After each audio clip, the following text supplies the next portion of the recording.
What's Divi like? I don't know how you put words to that. It's mind-blowing. It's like watching dozens or hundreds of hours of like therapy in like 10 minutes to an hour.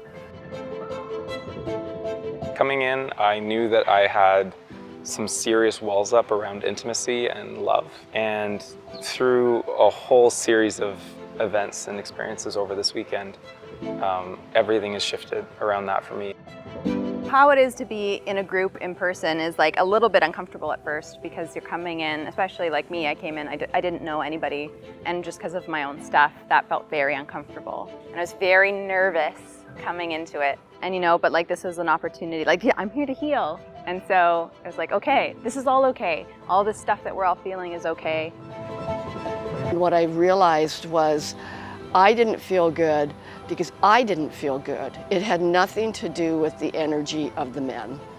And that was really moving for me to actually get, I'm 100% responsible for what I'm feeling. I think people come to my retreats because they want to have a different way to think, live, and be. What we don't realize is that most people are very much stuck in life patterns, they're stuck in their head, they've got 1 or 2 or 3 issues that they can't seem to shift.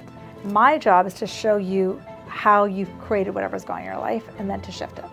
The ego will convince you that what you've created in your life is their fault, is the other person's fault, or it was the car accident, or this or that, or dad was a jerk.